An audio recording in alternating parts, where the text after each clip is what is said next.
This is the last lesson in the radioactivity unit, and we're just going to look a little bit about contamination and irradiation, and then at the end we'll just do a quick exam question just so you can see where some of the questions might go. So you need to know some precautions used when handling radioactive materials, and fundamentally you need to explain the difference between radioactive contamination and radioactive irradiation. So to use The Simpsons, you might remember there was a Simpsons episode where we ended up with a three-eyed fish, and the general idea in the episode was that contaminated radioactive material from the Homer's power station came into the pond where the fish was and somehow caused the fish to end up with three eyes. Now, we're not going to talk about whether that's possible or not, but we are going to talk about some of the effects of radioactive material. So, first of all, how should we be safe? How are radioactive sources used safely? You need to know some of the basic ideas here.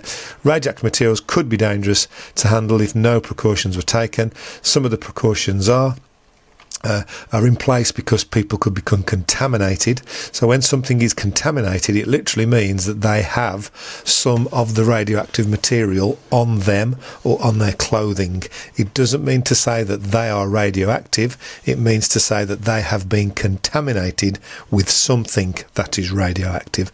So some of the precautions we need to remember are we need to keep exposure times as short as possible. So we need to be handling the radioactive sources in school or handling anything that's radioactive for as short a time as possible. We need to label things clearly. This is the international symbol for something that's radioactive. It looks like the top of a helicopter, I always think.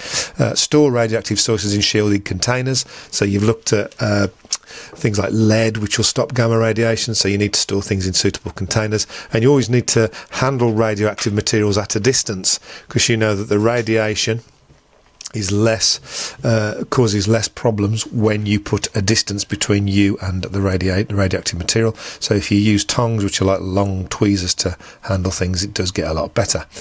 So this can lead to some confusion. So if we just consider what are the dangers of?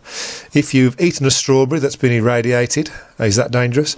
Visiting the site of a nuclear power station disaster, example Chernobyl or Fukushima. Carrying the school's radioactive alpha source around in your pocket all day, is that dangerous? Carrying the school's radioactive beta source around in your pocket all day. Carrying the school's radioactive gamma source around in your pocket all day. They're all very silly, but are they dangerous? Which of these would actually make you radioactive? So, are they dangerous, first of all? Well, the strawberry one isn't. Obviously, visiting a radioactive site could be dangerous. It could expose you to ionising radiation, and definitely carrying sources around in your pocket is not recommended, because you are exposed to radioactive sources of radiation. But would any of these actually make you radioactive?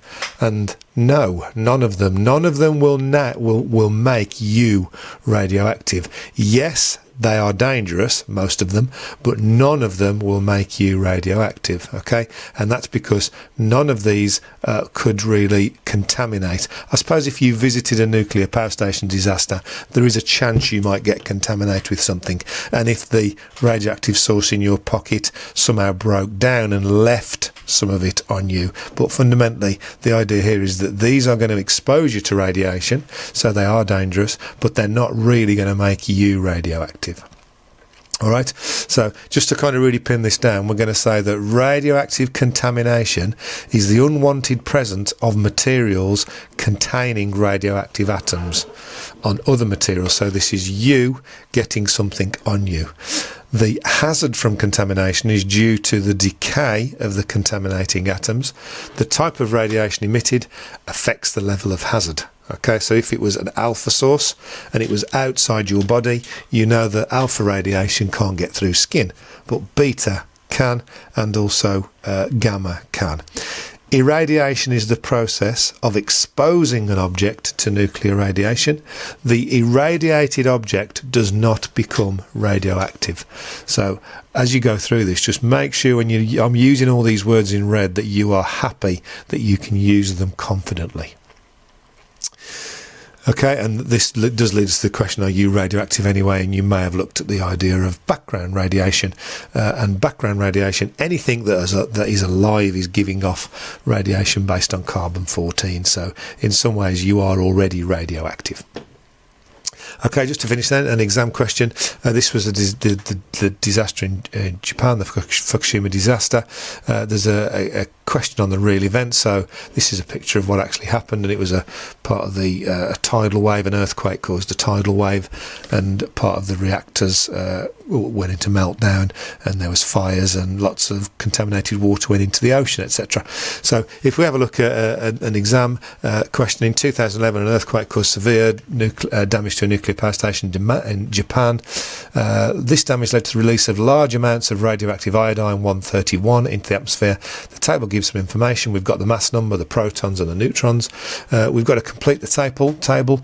How many neutrons are there? Well, that is 131 minus 53, which gives you 78, because we know that the number of neutrons plus the protons is equal to the mass number.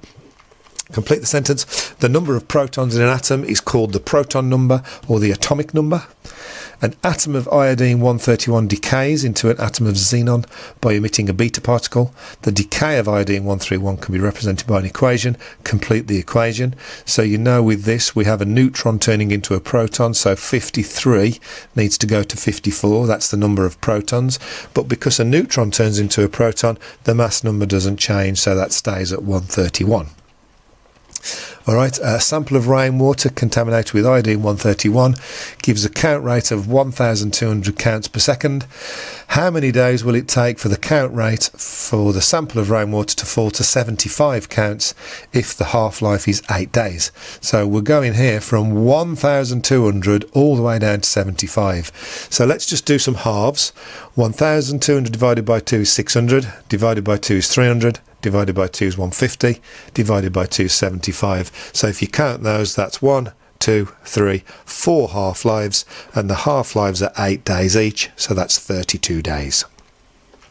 And then finally a how science work question here.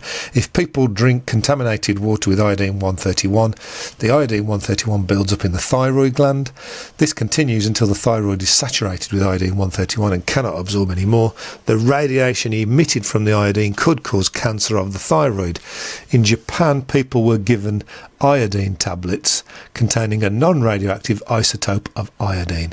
Suggest why this advice was given. Well, the idea is that if you take the iodine tablets, then your body takes up all the non-radioactive iodine into the thyroid, and that means it doesn't need any more. So it takes up all of the non-radioactive iodine, so it limits the amount of radioactive iodine-131 that is absorbed, and of course this reduces the risk of cancer.